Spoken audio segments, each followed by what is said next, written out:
Je suis avec François Rancin qui s'occupe des homologations et des produits chez DAF. Il va nous expliquer un petit peu ce qu'il fait, bien entendu, dans l'entreprise. Mais il a à nous présenter un véhicule tracteur et il va nous décrire toutes les particularités. Alors François, je vous laisse nous présenter un petit peu tout ceci. Donc bonjour, effectivement je suis en charge du produit chez DAF et depuis ces dernières semaines j'ai surtout surtout la chance de présenter justement cette toute nouvelle gamme qu'on a introduit depuis le mois de mai et qu'on commence à livrer et qu'on est pour la première fois en mesure de montrer dans l'intégralité, voilà, les 3 cabines non routiers. Alors ce véhicule est censé être celui qui va être le plus vendu dans sa gamme, je veux dire, et maintenant il faudra peut-être nous décrire un petit peu tout ce que l'on voit tout autour, que vous allez mieux identifier que moi, et bien entendu en gardant à l'esprit que c'est à destination de nos utilisateurs, transporteurs, et bien entendu nous donner ses particularités. C'est ça, alors en fait la nouvelle gamme dite NGD, donc nouvelle génération de DAF, est composée de 3 cabines finalement. Le XF qui est tout au fond là-bas, que vous aurez l'occasion de voir tout à l'heure, qui remplace en fait le XF actuel, et 2 modèles qui vont se placer au-dessus du XF en termes de taille, donc le XEG qu'on a ici et le XEG+, qui est derrière. Les particularités de ces véhicules-là, c'est que on a pu prouver à l'Union européenne qu'ils apportaient une grande évolution en termes d'amélioration en efficacité énergétique, en consommation, on va le dire clairement, en sécurité pour les usagers vulnérables, mais aussi pour le conducteur, et en confort pour le conducteur. Voilà. Le fait qu'on ait prouvé ces points-là nous autorise à dépasser les longueurs maximales autorisées historiquement de 16,50 m par exemple pour un tracteur semi. Et c'est pourquoi les gammes XEG, XEG+, ont une cabine rallongée de 50 cm, 49 en vrai, par rapport à la gamme précédente. Donc on a un porte-à-faux avant rallongé de 16 cm et surtout une cabine qui recule de 33 cm derrière pour laisser beaucoup plus de volume pour le conducteur. Ces améliorations-là, en gros, le gain aérodynamique, ça nous apporte 10% de consommation en moins. Ça, c'est la valeur à garder en tête. Un modèle 2019-2020 par rapport au modèle 2021, c'est 10% de gain en aérodynamique, enfin en consommation et donc en émissions de CO2. Donc plus de confort aussi, d'après ce que je comprends. Et est-ce qu'il a des petites particularités, des petites options, je dirais, assez modernes? Je vois là, je vous pose la question parce que je suis en train de voir justement qu'il y a une rétrovision par caméra. Et donc, est-ce que vous pouvez nous décrire un petit peu tout ça? Pas que ça d'ailleurs, hein, je pense qu'il y a autre chose. Alors, ce qui est visible de l'extérieur, effectivement, c'est l'intégralité des systèmes de caméra. Donc, que ce soit les classes 5, classes 6, donc les approches et les latéraux, où on a remplacé par une seule et unique caméra. Et aussi les rétrovisions DAF Digital Vision System qui servent de rétroviseur, qui sont aussi en option puisqu'on a voulu laisser le choix à nos utilisateurs, mais il faut quand même prendre en compte que l'intégralité de ces caméras-là joue dans 1,5% du gain de consommation. Donc effectivement c'est une nouvelle habitude à prendre de regarder dans des écrans, mais il y a un gros gain de consommation à la clé. Voilà. Très bien. Est-ce qu'on peut peut-être voir la cabine Et aussi bien sûr on va aller voir à l'intérieur à la limite si vous voulez. Ce qu'on peut déjà voir aussi déjà à l'extérieur, c'est le pare-brise incurvé.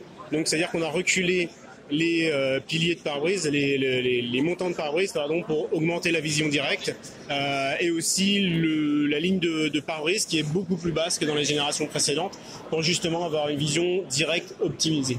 Et justement en fait un des travaux qui ont été faits pour la sécurité, c'est la vision directe. Donc on va chercher, même sur des véhicules très longs routiers, parce que vous verrez la taille de cabine, c'est vraiment du très long routier, du long routier, vraiment à garder en toute sécurité d'une part le conducteur, mais surtout les usagers vulnérables autour, où on voit en fait, même en se plaçant très proche de la cabine, on a un visu sur l'œil du conducteur. Donc on imagine bien que le conducteur nous voit alors qu'on est juste devant là, voilà. Donc c'était un point mort. C'est ça, c'est ça. Donc si je dois résumer en quelques mots avant de voir la cabine, c'est sécurité, consommation, réduction de consommation et une certaine modernité pour et le confort. Conducteur, voilà, ouais. C'est ça. Donc en fait, on cherche tous les dirigeants de la profession cherchent des conducteurs désespérément.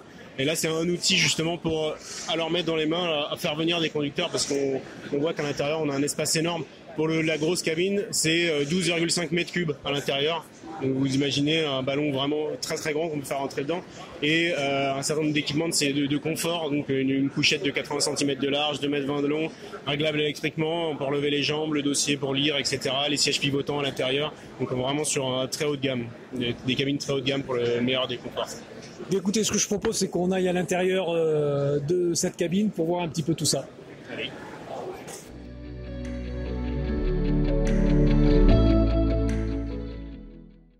Eh bien, on est confortablement installé à l'intérieur de la cabine. Je peux vous dire qu'il y a de la place. Je suis vraiment surpris de ce volume. Et Monsieur Roncin, expliquez-nous, donnez-nous tous les détails, on veut tout savoir. Donc voilà, ça c'est la cabine intermédiaire finalement, le XG. Donc on a la même profondeur que dans le XG+, qui va être plus grand. On a 2,05 m sous le plafond. Donc, même si c'est une cabine intermédiaire, un plancher plat et un tableau de bord voilà, majoritairement plat pour pouvoir justement installer ses affaires, son ordinateur, etc. Et travailler. Là, je suis en mode repos sur le poste de conduite avec le siège pivotant. Il est possible aussi de retourner l'autre siège, par exemple. Et après, voilà, tout ce qui est de partie tableau de bord est complètement nouveau. C'est-à-dire qu'on a tout redesigné, donc c'était l'occasion avec la nouvelle cabine de refaire une nouvelle cabine entière. Je vais installer le poste de conduite. Hop. Et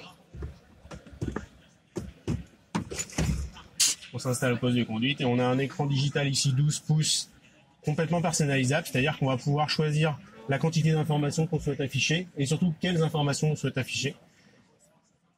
Un écran tactile ici pour tout ce qui est multimédia, navigation, télématique, voilà, avec différentes options de chargement sans fil ici par exemple. Les tablettes qui sont traditionnellement chez DAF assez grandes, on va garder celle-ci. Voilà, il y a un certain nombre de réglages de l'éclairage, etc. Choix des couleurs de rétroéclairage. Alors je vois qu'en rétrovision, c'est quelque chose de très innovant. Vous avez 3 vues différentes par rétroviseur. C'est quelque chose d'assez innovant et je dirais complètement bluffant parce que on se dit mais comment ils font et puis finalement on se dit mais pourquoi on l'a jamais fait et c'est tellement nouveau. C'est ça en fait. Donc on a les rétroviseurs caméra ici avec un écran légèrement plus petit ici parce qu'on est tout près et l'idée c'est de garder encore toujours de la vision directe quand même. On va pas casser le travail de recul de montant de pare-brise et donc avec des visions. En fait, on essaie de simuler des rétroviseurs physiques comme on avait en miroir précédemment. Donc on peut avoir avec un grand angle et une vue plus longue. Voilà, on apporte un certain nombre de fonctionnalités au niveau des suivis de remorque. C'est-à-dire que la caméra va suivre l'arrière de la semi-remorque, justement pour toujours avoir en visu le porte-à-faux et les roues. Oui, c'est intéressant parce que là, quand on a des angles morts, c'est vraiment quelque chose au niveau de la sécurité qui est vraiment pas négligeable. Et au moins la technique apporte quelque chose, je dirais, à la sécurité et c'est bien, c'est quelque chose en plus.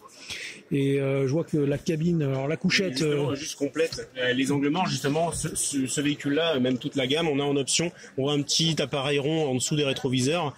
En fait, c'est le City Turn Assist qu'on a désormais disponible sur tous nos tracteurs routiers, qui permet d'indiquer la présence d'un usager vulnérable, type piéton, cycliste, dans l'angle mort à droite du véhicule.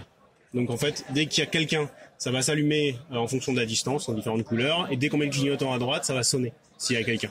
Voilà, ça c'est une aide de plus.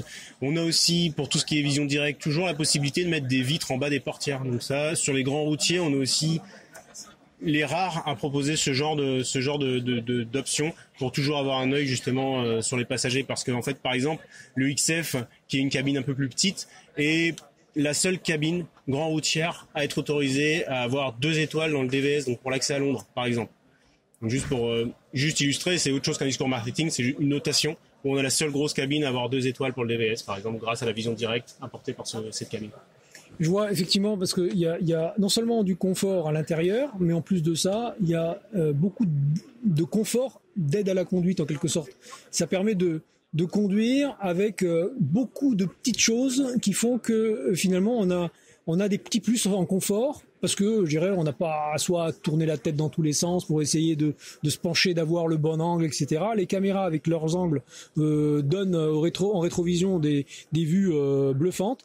Et puis effectivement, avec cette vue plongeante qu'on peut avoir avec ces vitres, effectivement, c'est encore un plus en termes de sécurité. Intéressant. C'est vraiment important dans le développement de cette nouvelle gamme. Ouais. La cabine, moi, je vais me reposer, les gars. Là, voilà, je disais tout à l'heure, la grosse cabine, 80 cm de large et 2,20 m de long. Et en plus, celle-ci, voilà, on a un sur matelas et je vais vous montrer ça. On peut même, voilà, si on peut s'installer confortablement, relever les jambes, relever le dossier pour pouvoir s'installer pour lire. Ah oui, voilà, donc là, on est sur, quand je vous dis cabine haut de gamme, on peut faire du haut de gamme. Voilà. Oui, je vois. Et on est comme dans un lit, on a le sommier à latte, matelas ressort, sur matelas, enfin voilà, c'est tout pour le confort. On peut passer plusieurs jours sans problème dans la cabine. Bien écoutez, on a envie d'y rester, mais il faut qu'on continue. Merci de nous avoir consacré tout ce temps. Je vous dis à très vite pour d'autres reportages. À tout à l'heure. Vous êtes un constructeur, un équipementier, un distributeur de pièces ou de véhicules, un loueur, un financier ou tout simplement un acteur du TRM et vous souhaitez communiquer et laisser une empreinte à vie sur votre société ou sur un produit ? Cet espace est disponible pour vous. Vous toucherez directement votre cœur de cible, les acteurs du TRM. Contactez-nous sur la chaîne du TRM@gmail.com.